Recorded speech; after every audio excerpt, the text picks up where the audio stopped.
Ah oui, mbote na yonde kozali kolanda ngai, sois béni dans le nom de Jésus-Christ. C'est bien moi l'évangéliste Lukubika, Guy Christ de l'éternité, ex-catcheur américain. Na yo kotombe la ozali Joseph Kabila, adieu. Nakoloba au revoir te, nakoloba adieu. Bien aimé, yo ozali kolandanga la diaspora congolaise de partout dans le monde. Banda déjà ko sala acte ya foi, c'est-à-dire sala acte ya foi, loba na Joseph Kabila, oyo azali Hippolyte Kanambe, loba na ye adieu. Et makambo au revoir te, eza penza makambo ya adieu, puisque Congo est concerné yete, ezali mboka na yete, vraiment Congo ezali mboka ya ba Congolais. Donc il est temps que les médiocres va dégager. To komi na temps ya changement. To komi na moment ya changement ya koluka changement. Oyebi soto lingi changement ndeko ezaka kana changement moko. Oui, nzamba utilizaka mutu. Changement eutaka na nzambe, mais nzambe komona ye boyete akita bu nzamba kitite. Nzamba utilizaka toujours mutu pour a libérer peuple na ye, pour a libérer peuple na ye, pour a pambola peuple na ye. Nzambe a utilisé toujours mutu parce que azali esprit.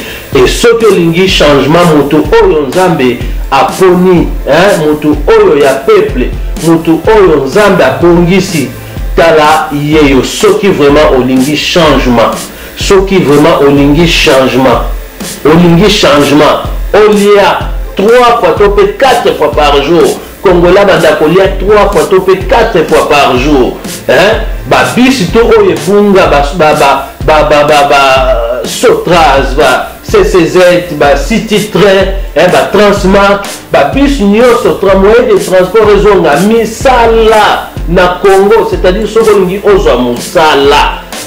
Opostile te musala elanda yo esengeli ko sala choix ya malamu et choix ezakaka moko na ba candidat nyoso oyo tala elongi oyo nazola kisa yende azali choix penza ya malamu oyo Nzambe bongisi na moment oyo parce que mususu azate tala elongi oyo Martin Fayulu Félix Tshisekedi alobaki na ye bien na Genève, alobaki na ye bien, alobi si les Congolais veulent un changement, le changement c'est Martin Fayulu. Alobaki na ye bien, Félix Tshisekedi. Alobaki si les Congolais veulent un changement, le changement c'est Martin Fayulu. Après 24 heures, a changé langage. Parce que, entre guillemets, bagangela qui est na Kabila. Bagangela qui est na Kabila, ils ont information à vérifier, c'est-à-dire bagangela qui est na Kabila. Par rapport aux Ezali, il y a ba combine na bango, aux Ezali, il y a tricage na bango, topé aux Ezali, il y a contrat ba signaki, et sengela kite le la bongo, et sengela kite za la bongo, mais nzamba confondre bango, abimisi Martin Fayulu. Et na bango nyoso oyo Félix Tshisekedi, aliaka na compte, aliaka pa ya Kabila, o Kabila pesa kaye, pour jouer rôle moko capital pour manipuler aux ezali peuple. Alors Kabila a tomboka ki a gangela ki est bien aimé nazolo bango ezali information à vérifier. Yango momona ki Félix Tshisekedi et sengela ki a changé mbala moko langage. Yena ba caméra bango nyoso webinyani caméra. De sengela ki Félix Tshisekedi a changé mbala moko langage. Que je retire ma signature. Je retire ma signature à retirer qui signature naie parce que patron na bango, mukonzi na bango, oya futa na bango, a gangela qui est na condition oyo ba pesa na ki ndenge makambo ekoka koleka eleka ki bongo te Nzambe ne mutazaka na liloba ya suka yene mutachaka point oyo Nzambe lobi yango ne mutazaka amen bible lobi soki Nzambe atelemi ya kosala moto moko ta kokanga ye oyo Nzambe asimbi moto moko ta botola oyo Nzambe afungoli moto moko ta boyaka oyo Nzambe apesi moto moko ta kotelemela ngo Nzambe apesi Martin Fayulu apesi Martin Fayulu tata oyo azali très crédible azana makila ya maboko te malgré bato bakomi ko diaboliser parce que Congolais azali facile à manipuler pe à corrompre. Il faut présenter le Congolais mbongo mwasi makambutu c'est bon. Ateki ndeko na ye, ateki voir même oyo ezali mwasi na ye, tope mwana na ye, tope mobali na ye. Omoni donc dimension oyo ezali ya corruption na kati ya Congo. Tolongwa nano oyo ezali na niveau oyo ezali bas ya corruption. Na niveau oyo ezali très bas ya corruption. Koluka oyo ezali changement ya mboka, changement ezali Martin Fayulu. Félix Tshisekedi alobaki changement c'est Martin Fayulu. Oui, Nzamba lobi changement c'est Martin Fayulu. Peuple congolais zala derrière ya Martin Fayulu. Yo oyo lingi changement zala derrière komiko sanate. Olingo lia 3 fois 4 fois par jour. Ozwa musala. Misala ezanga te na Congo. Ba bis nyonso ya transport ebunga ba compagnie ba entreprise nyonso ekangama ezonga. Mboka ezala restaurer. Na niveau ezali ya politique nzamba permettre Martin Fayulu tata oyo a souffrir a bundi combat na ye ezalaki noble et nzambe abimisi ye vainqueur na yebi Martin Fayulu te ayebi nga pete to yebana pete apesi nga pe loko moko te naza pe na intérêt pe akozwa pe loko moko te mais en tant que l'homme de Dieu en tant que moto na nzambe nazali au milieu du village nazotala oyo ezali ya malamu pour l'intérêt ya peuple eza vraiment important ya kotalisa na peuple na yo balandi molandi ya Lukubika TV na yo peuple congolais la diaspora congolaise choix ezali Martin Fayulu candidat na bino candidat na biso candidat ya peuple congolais boyeba ete le reste oyo ezali ya ba opposant oyo ya ba oyo nyonso bazali komona bazali binemi ya peuple ntango ozozwa ba Félix Tshisekedi baza binemi ya peuple ozozwa ozali ba Kamere ba Victor Kamere bazali binemi ya peuple c'est-à-dire bato oyo nyonso bozomona oyo donc baza binemi ya peuple leur mission ezali ya komanipuler peuple bango baliaka mbongo na bango mpaka bila yango moni ke mboka ekoki kobonga te bango batambolaka na ba jeep baza ba vie ya bien bazovoyagaka par-ci par-là ba Amérique ba Europe par-ci par-là, ils vivre bien, mais le peuple ils souffrir.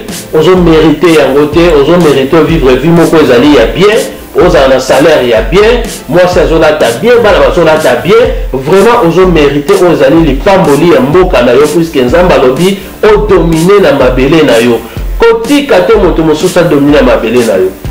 Nzamba pambola bino, le choix c'est Martin Fayulu, candidat à peuple congolais, bon voter Martin Fayulu.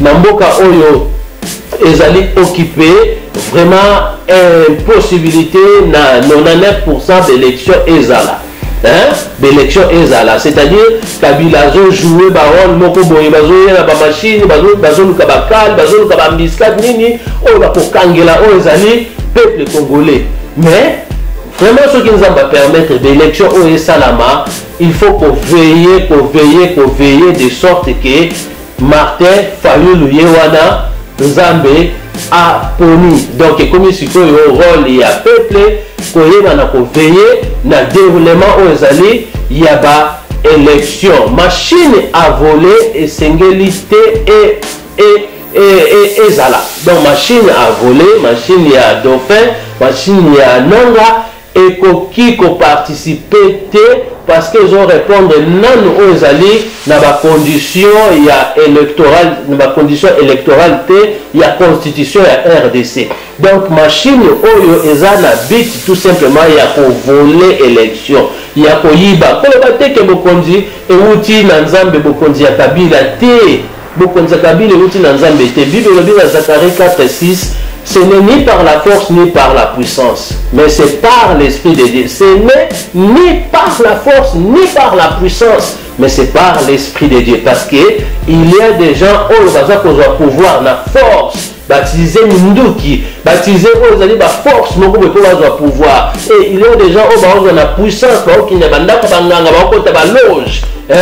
Ça attaque dans Satan pour avoir puissance. Pour réussir, dominer, vaincre, la succès, ce n'est ni par la force ni par la puissance, toute autorité vient de Dieu et c'est que l'autorité outi na Nzambe et ça n'a pas Nzambe ce qui autorité wana ça n'a pas Nzambe c'est donc Nzambe yemoko ntazali maître ya autorité ala na pouvoir ya kotinda mosali na ye to pe basali na ye koloba ale yo pona yo esili pona yo esili pouvoir na yo ezali susote Nzambe yebi makambo ya pouvoir oyo te ya makila etangisi ebomi ebebisi ebomi mboka bazo continuer ko piller mboka pe ko massacrer ezali peuple congolais boye bango ke Nzambe yebi ti mosala Nzambe ya oloba ke Nzambe yebi Kabila ye même tatsai Kabila aza mokosi awuti pa ya Nzambe te donc avant na ban oye ko la lisuma lo bana Nzambe Kabila wuta pa ya Nzambe te mais bazui pouvoir na force na manduki hein bazui pouvoir na force ezalaki déjà ba complot o ba bongisaki kotsa Nzambe te ko te Nzambe apesi no mabele yo nde mto dominer yango so tiki ba dominer lo ba ote c'est la volonté de Dieu non et loko zo boma yo peuple congolais nyoso komisa ngo volonté ya Nzambe non ce n'est pas ça la volonté de Dieu ce que vous souffrir dans la vie na yo et les ko ba te que volonté ya Nzambe ce que vous bloqué quelque part et les ko ba te que volonté ya Nzambe yoka Congolais victime Congolais en otage Congolais sans papier nakata mboka na ye moko mongu nazali kokabola mboka ya Congo kasi toboyi tolobi Congo be moko bamizungu bazali kokabola mboka na biso yo kasi toboyi tolobi Congo be moko ekolo be moko lipata be moko ebe monoko be moko wow. Plus question à cause de la victime de 2019, plus question et pas question aux alliés qui tribalisme et séparatisme Congo libo tabe moko monoko be moko tokota aux alliés nage ya banguna te ya bamizungu te.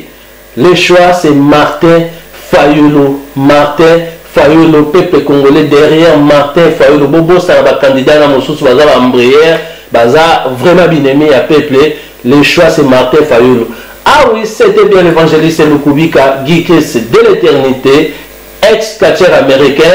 Et cette vidéo pour na kotombe la ozali adieu na Hippolyte Kanambe, Joseph Kabila, entre guillemets. Adieu Tolobi, au revoir demain, adieu, plus jamais na Congo, plus jamais na peuple congolais. Merci, mingi na yo ndekolandi, la diaspora congolaise de partout dans le monde. Nzamba pambo ya bino pe kimia ko umela mabota na bino na kombo na Yesu Kristo.